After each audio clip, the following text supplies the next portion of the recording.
And there are ways of doing it that are reasonably accurate as a kid gets older. Sure. But they should not just be dumping anybody. It should be someone who's especially trained in doing that with children. Yes, of course. Because some of it's based on observations too, isn't it?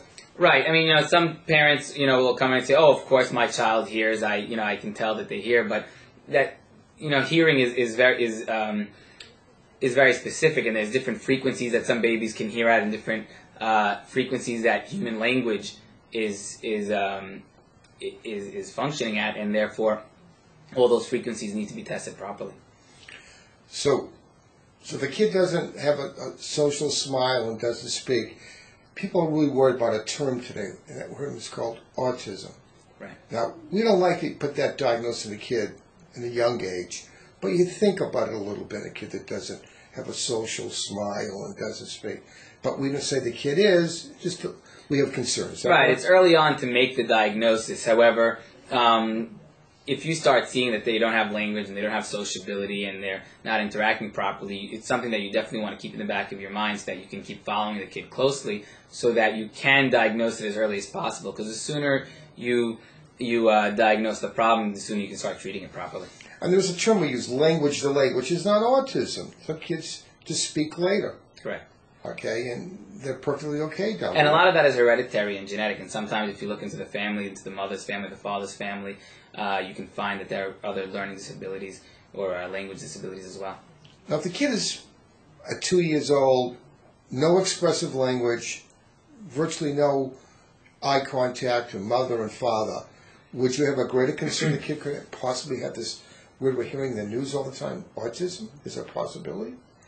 Sure, it is possible, and it's something we will look at. And we will look at all his social interactions. We will look at the way he plays, the way he interacts with his environment in general. What would make you be very suspicious? Or anything else that you would look at to say maybe this kid is doing something that no, this is it? What would be the last? Sure. So other things that children with autism do is some of them have stereotypies, which are just repetitive movements such as hand flapping. Or some children will be spinning on themselves or banging. Others like doing repetitive behaviors such as flicking light switches, opening and closing doors, cabinets, spinning on themselves. And a lot of them will prefer to be alone, not necessarily prefer to be with other children or interacting with other people. And they don't play with their toys in the normal manner that children play with their toys. For example, with imaginative play, where children will take two cars and roll them and crash them and make traffic jams and things like that. Children with autism may just line them up or stack them or bang them on their head or something like that. But even some of these kids who have all these things, when they're 5 years old, we don't know why. Some of them end up being okay too. Is that true? Yeah, I mean, autism is a spectrum. That's, it's called autistic spectrum disorder. And one of the reasons for that is there is a very wide spectrum. Some children have some of these features and can do very well, while others have more of the features and have more difficulty with social interaction and with language. And actually, one of the biggest predictors of how well they will do as adults is really their social interactions, because that's one of the most important things in society today. If a child, at the beginning, seemed to be a little delayed in some of the things we discussed, there are developmental stimulation programs. What does that mean? Well, there's a lot out there to help autism, and a lot that people... Well, just any kid that you suspect of, because we're not going to make a diagnosis the first day. Sure. So you had a kid you were a little concerned wasn't doing some of these parameters that we're trained to look at, and they're not doing, we had concerns, so we could put them in a developmental program. Right. What does that mean, a developmental program? Oh, well, the first things we do is, especially in the younger kids below 3 years of age, we start something called early intervention, which is where the city helps out and they fund these programs where we can have physical therapy or occupational therapy, speech therapy, all different programs to help children catch up as early as possible. Because again, like we mentioned before, the earlier you can diagnose a problem, the earlier you can start intervening and helping the child. Well, there's a thing in the news today that the firstborn seems to have slightly higher IQ than, say, the second or thirdborn. And some people think it's because the first one gets all the nurturing and all the attention, and if you're the thirdborn, which I happen to be, I don't think we ever saw my parents, but so that could be some of the idea of it. Stimulation obviously helps. Obviously, there's a limit. Too much is bad too. Is that right? Well, for sure, but again, the more you read to your child, and I don't think there's a limit in how much you can read to your child and talk to your child, especially if they're very young. And the more you do that, the more, because children learn by repeating. The infant brain, the developing brain, basically takes in from the environment and it just repeats and sends it back, almost the same way as you would actually train a pet. With the child's brain, it actually works that way. And the more you read to them, the more they'll be able to mimic and have their own language that they'll respond back.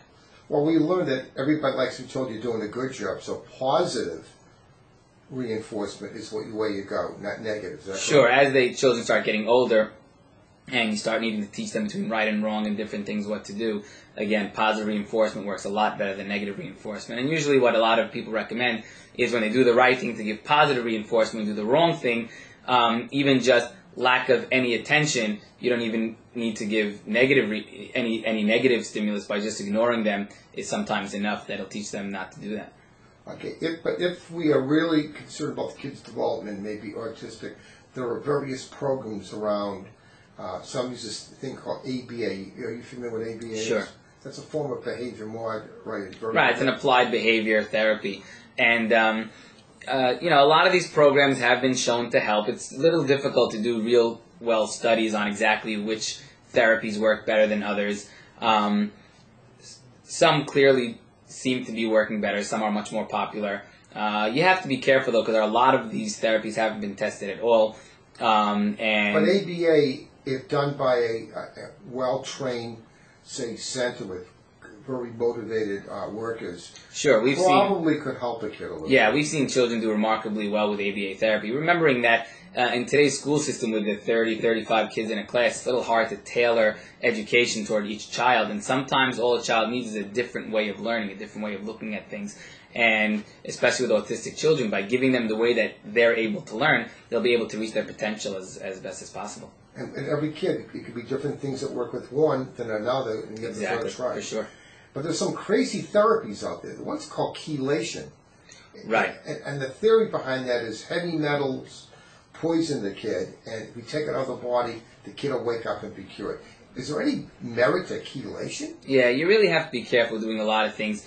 A lot of us try to avoid any intervention that has been proven to work, especially if it may have side effects on the child. We always go back to the first do no harm that we've been taught from way back when, that whenever you're dealing with a child especially, you really don't want to harm the child. And unless you know that the therapy that you're doing is safe and effective, we try not to do it. If you look at all the FDA trials, on any clinical trials, they always start with safety. Before you even know if it works or not, the first stage is it safe? And if it's not proven to be safe, then we try to avoid that. But there's also in the news today that, there's about 5,000 families suing the makers of vaccines, claiming vaccines are the cause of their autism. Right. But as we know, as pediatricians, that isn't true. There have been many carefully review of all the cases. We can't find any evidence-based studies that there's any truth. Is that true? Yeah, all current research shows that the vaccines really are not the culprit for autism. Autism is partly genetic. There is definitely partly an environmental factor that it's not clear at this point exactly what. But there's a lot of people get excited about mercury and about tuna fish and about all sorts of different things. But the reality is that even tuna fish, there's just so little mercury, if any, in there that it's not going to cause any problems. The vaccines don't even have mercury in them anymore. A lot of that has been taken care of and hasn't affected autism at all.